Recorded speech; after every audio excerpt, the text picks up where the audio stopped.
episode is brought to you by Support the Mountains Herbal Parasite Cleanse. This formula targets the small and large intestinal tracts and larvae, the most broad-spectrum formula available today. 100% organic, formulated by Dr. Mikio Sankey, author of the Esoteric Acupuncture series. For 10% off your first bottle, visit shopyogahub.com and use the coupon code CLEANSE at checkout. Hello and welcome to YHTV's Flowing into Awareness with visionary and master intuitive Anatara. I'm Christina Suzuma, your host for this program. This week, we are speaking of stories, scars, and barriers. And with us is our beautiful Anatara. Hi, Christina. Hello, Anatara. I love the stories. Stories that become the scars and the barriers. And as you and I were speaking before, and the bruises. So I'll get into that in a minute. I was thinking about how we hold on to things and how we carry things. And then even if we have an emotional upset, there is the story that we continue to tell ourselves and to share with others, then starts to produce scars, both visible and other. And that, sometimes we have physical scars as well that tell a story of injury. And then they all become barriers. So this is what I had to say about it as I was writing up the ideas for these flowing moments. That our personal beliefs about ourselves become stories that we share and then we live by. When we repeat those, we are living by them. We're starting to live by them.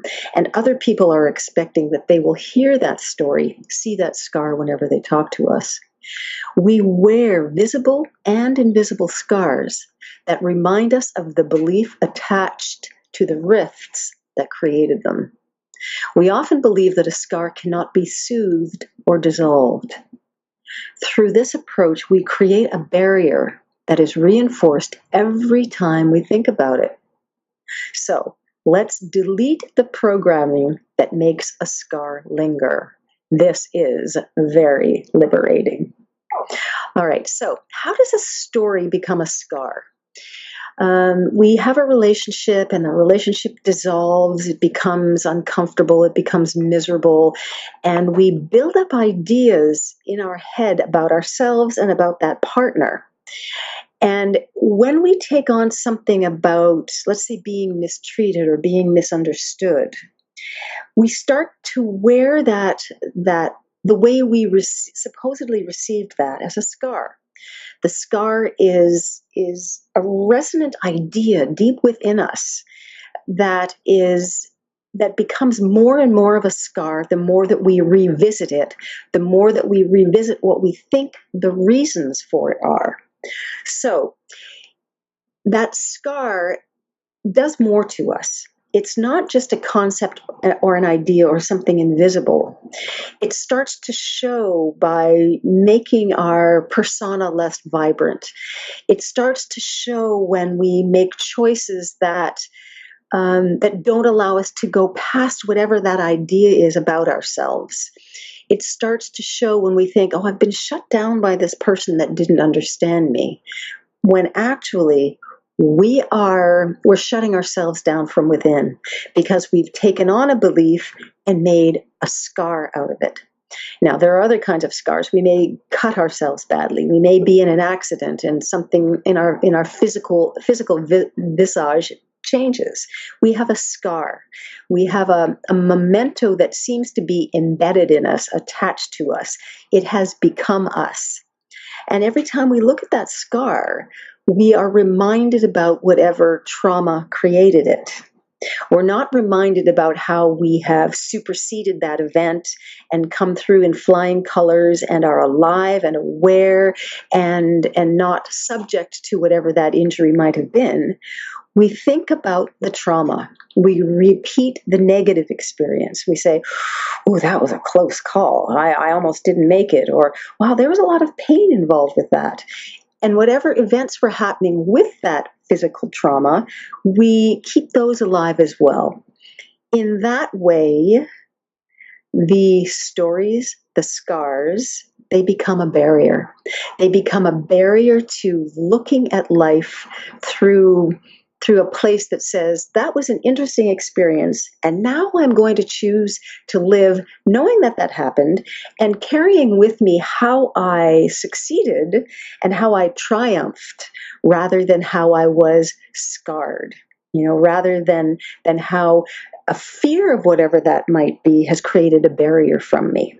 So barriers are physical, barriers are mental, barriers are emotion, and we keep them in place because they seem to protect us.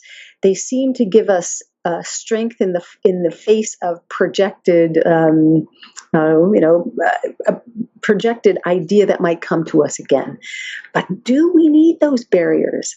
Are those scars worth it? I don't think so. I think that there are so many ways that we can limit ourselves, that why let those ideas of having been hurt or having been damaged maintain any sort of barrier to being that vibrant, effervescent, joyful, at peace being that I always address and I am always looking for in myself and in others. So what do we do to delete those programs? What do we do to delete the dialogue that maintains the scar and maintains the barrier? It's easy. We find ourselves able to say to ourselves, why do I need that? Why is that still important? Maybe there are places inside me that I don't even have access to that are holding on to the story that's creating the scar and the barrier. So let's go back to the story. Let's address inside ourselves any ideas, thoughts, feelings, learnings and teachings that we've taken on from our lifetime, any ideas that we feel have been imposed upon us, anything that we have thought we could perhaps live, we couldn't live without it. Those are the stories creating the scars, maintaining the barriers. So calm yourself for a moment. Think quietly. Close your eyes and start to breathe in and out. Go into one of the things that you know is a real story about yourself. What is one of the main themes that you tend to hold on to? It may be, I'm too short. It may be, my grandfather had a certain illness, therefore I'll have it. It may be, my mother always told me I would never excel at this or that. Whatever it might be, whatever your story is, your most limiting story, find that and look at it. Look at it through your mind's eye. Take a few beautifully deep breaths in and out. Let yourself be in that story. And let yourself know that there's no part of yourself, nor of the universe, that wants you to maintain that story. That story is now being accessed so that it can be deleted, so to speak. That story through your breath is being allowed to expand and open itself a little bit so that it doesn't have such a grasp on you, so that it doesn't try to maintain any control over you. And it's really this, you are allowing the story to control you, but look at it from that different perspective. Anything that has been given to me, anything that I take on, anything that is helping me to maintain a story which then controls me, let that slip away. I give permission for that to go. I see that I no longer need these visible and invisible scars. I no longer need to choose a barrier. I can start to choose freedom from these things. So take a couple more breaths. Deep, deep, easy breaths that you're not attempting to control. Bring them into your body and find the place where that story has been hiding. Exhale. Give that story back to the universe, back to the space around you. Breathe deeply into the scar that was created by that story. Exhale, releasing the hold that has had on you, releasing the need to choose that any longer. Take a few breaths and see whether you have been able to access a tiny bit of freedom. a tiny bit of peace and equanimity around things that really seem to be serious. Give yourself permission from this point forward to release, to relax with, and to delete the programming that has been scarring you and creating barriers for you. Feel that bit of freedom. It's yours. This is a simple, simple way to become your best and most available living truth, as we spoke about the last time we were together, flowing into awareness. What do you feel? Notice what you feel. Let it be. Let yourself release through it, and see what comes up next. You know, it's a journey. It's a vision quest. It's a step-by-step opening, and it's all yours. You can do it. There is nothing that you have to carry with you that will shut you down any longer. And you may find these things one at a time. They may come through to you in a big download of, oh, I get it now. Doesn't matter how it happens. Be your own best ally.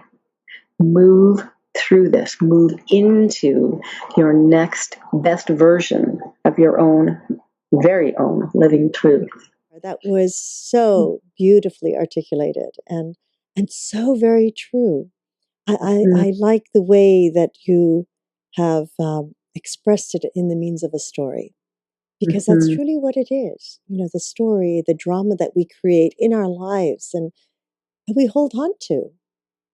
And we do. We do. I mean, even though we continue to shed them, there are still so many more. And every time we look at the stories from a slightly different perspective, you know, we're looking at the stories now, we're seeing that they do scar us. Yes. And then the barrier becomes so real. So every time we readdress the idea of the stories we tell ourselves, the themes we live by, the ideas we have about ourselves, those are all stories. And this is just another perspective on becoming free of that. Very nice. We need those stories. We use them. We rely on them, and now we can see that we don't have to have them. You know, the need is perceived; it's not actual. Mm-hmm. Yes, and rightly so. Where even if they're still there, like we can still see them. It is our choice that we don't allow those barriers that come with them, that we build around them. But it's always nice to see them to remind us, don't go there. Thank you so much, Anatara, for this wonderful moment. It's, I think for most of us, we can continue to carry this with us and remind ourselves to take away those barriers.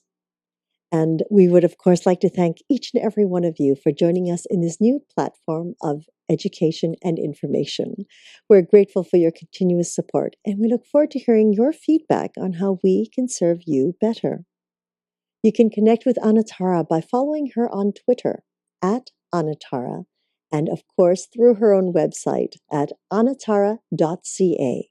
Anatara.ca. We always love to hear from you, your comments, your questions, and no matter when you are listening to this, you can type it right in there in the comment box and we will get back to you. Or if you prefer, you can give us a call at 818-LETS-TALK. 818-LETS-TALK. Until next time, namaste.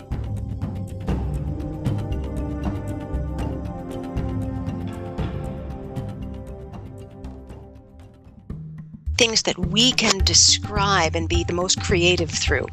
There's another perception of the living truth showing itself to us.